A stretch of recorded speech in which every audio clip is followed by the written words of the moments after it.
돈이 웬수였습니다. 차라리 우리 집에 가난했다면? 그랬으면 어땠을까요? 그러면 모두 지금쯤 화목하게 잘 지내지 않을까 하는 상상을 해봅니다. 돈이 망친 자식들, 돈이 망친 가족들. 그럼 오늘 사연 시작 전 구독과 좋아요 부탁드리며 시작하겠습니다. 나는 부유한 집안의 장녀로 태어났습니다.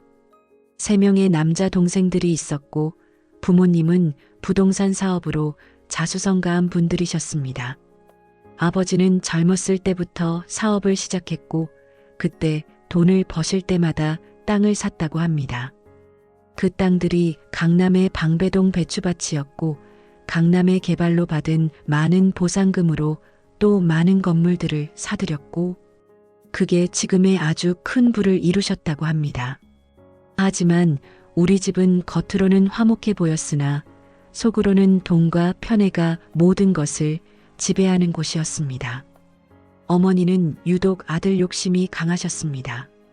아들들이 집안을 이을 거야라고 늘 말씀하시며 동생들을 극진히 대하셨습니다.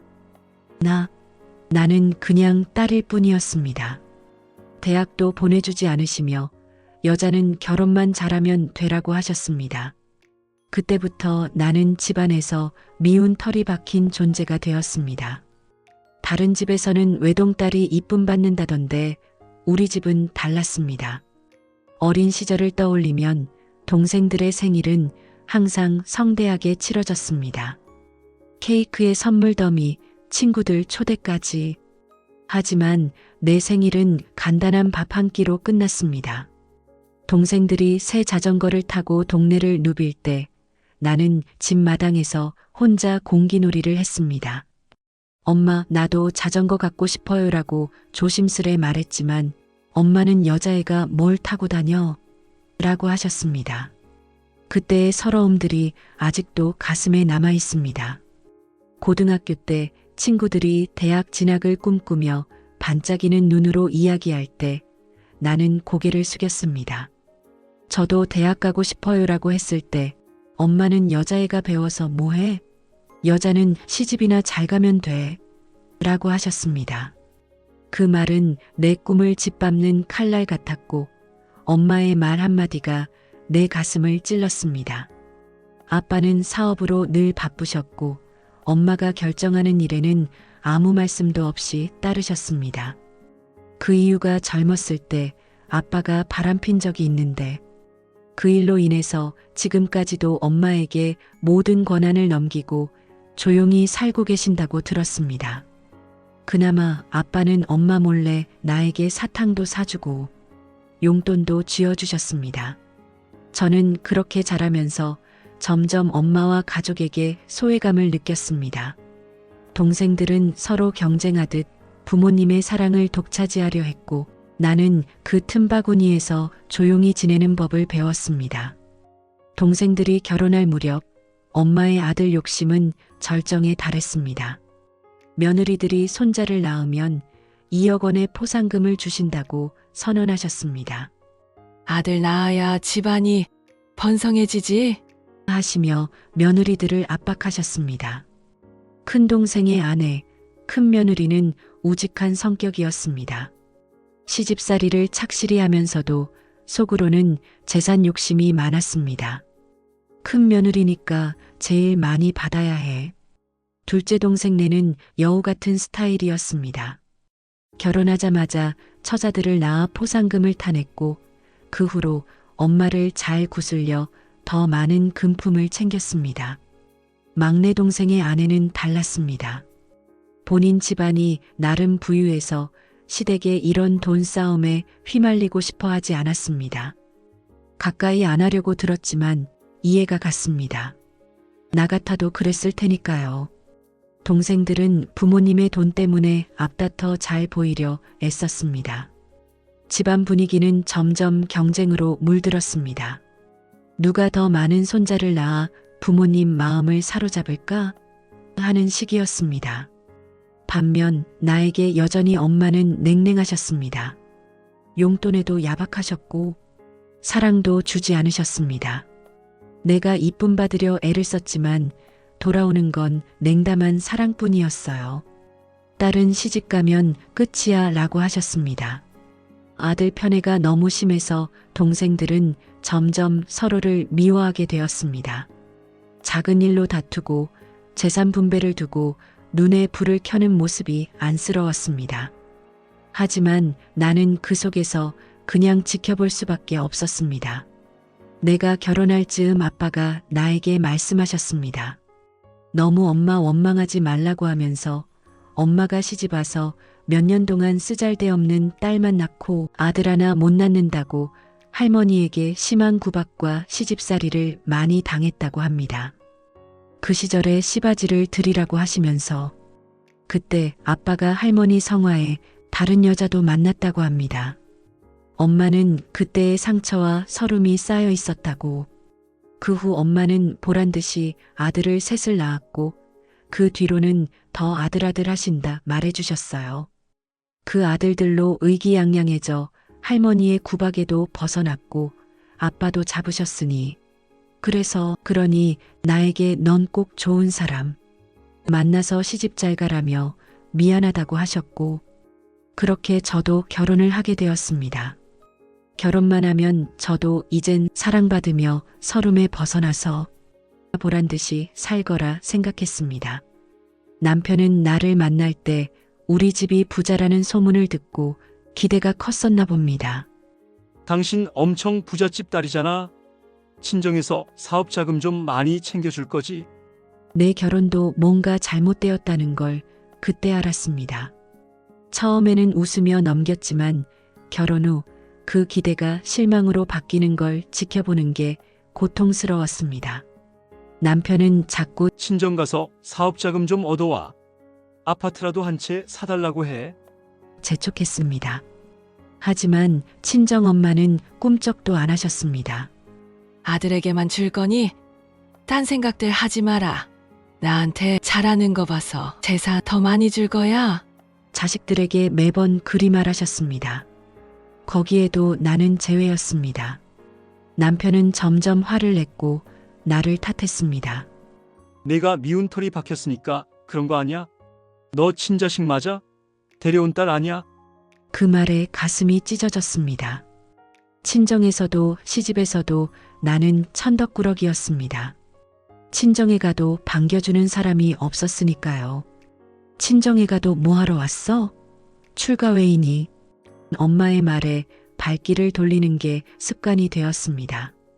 그렇게 동생들과 조카들은 유학을 다녀왔고 사업을 한다며 부모님에게 돈을 가져갔습니다.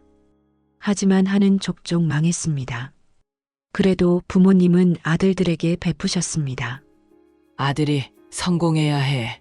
라고 하시며 나는 그런 모습을 보며 부러움과 서글픔이 뒤섞였습니다. 전 사실 돈이 아니라 엄마의 사랑이 너무 고팠습니다. 그저 쉴 수 있는 안식처가 필요했을 뿐인데 왜 나에게는 그런 기회조차 주지 않으셨을까? 세월이 흘렀습니다. 부모님은 나이가 들면서 남은 재산을 나누기 시작하셨습니다. 아들들에게 각기 빌딩과 땅, 현금을 나눠주셨습니다. 동생들은 이미 충분한 재산을 받았어도 그 과정에서 서로 더 싸웠습니다. 형이 더 받았어. 동생이 덜 받아야 해. 하는 소리가 집안에 울렸습니다. 나는 그것마저 부러웠습니다. 마지막에 남은 건 부모님의 아파트 하나였습니다.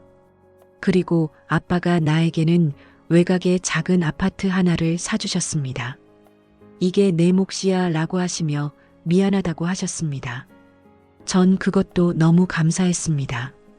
동생들은 이미 큰 부자로 놀며 살게 되었고 나는 여전히 가난했습니다. 남편은 너는 왜 재산 분배 소송도 안 해? 날 다그쳤습니다. 하지만 나는 가족과 싸우고 싶지 않았습니다. 어려서부터 딸은 재산을 못 준다. 라는 엄마 말을 들어왔기 때문입니다. 남편은 이건 완전 사기 결혼이야. 부잣집 딸이라며 날 속였어? 사기꾼으로 나를 대했습니다. 집안에서 홀로 마음고생하며 지냈습니다.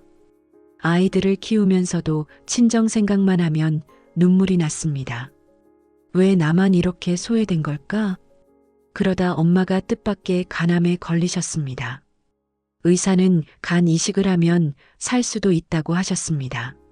하지만 동생들 중 누구도 나서지 않았습니다. 그렇게 예뻐하던 손주들조차도 병문안을 뜸하게 했습니다. 바빠서 병원 갈 시간이 없어라는 핑계로 모두들 방문이 뜸했습니다. 이미 재산을 충분히 받아서였을까? 부모님을 돈으로만 본 탓일까? 그들에게는 애정이 없어 보였습니다.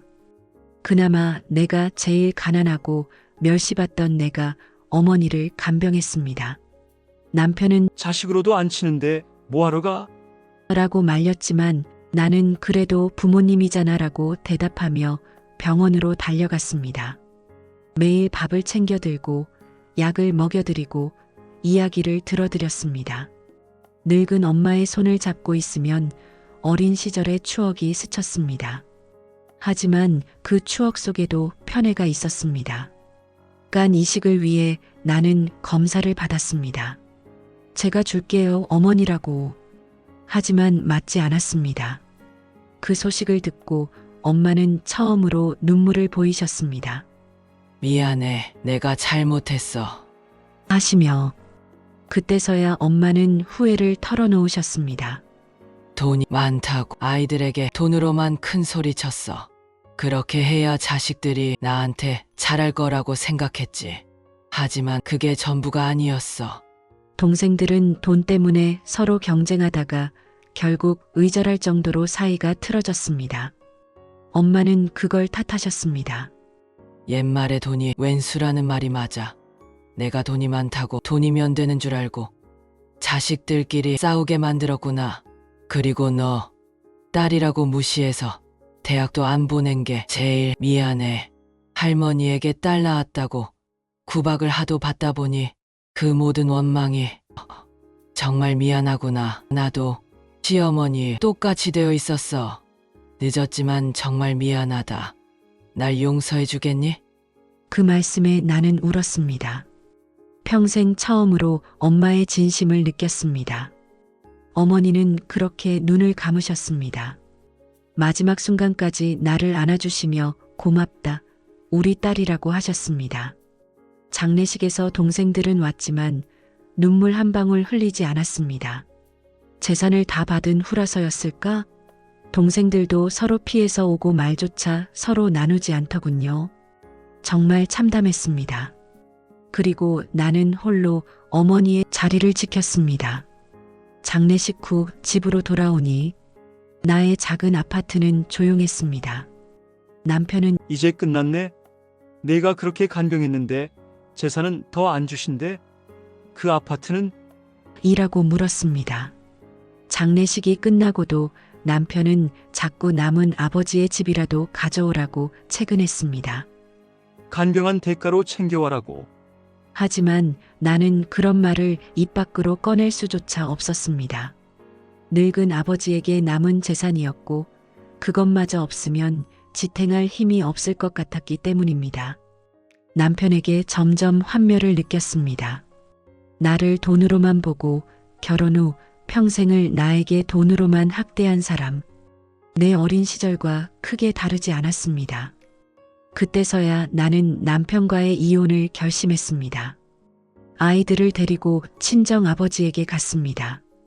그리고 지금 나는 늙은 아버지와 함께 내 두 아이들과 살고 있습니다. 하지만 동생들은 돈을 믿어서인지 다들 이 사업 저 사업 유행하는 사업들에 손을 대면서 그 많은 재산들도 점점 작아지고 있다고 들었습니다.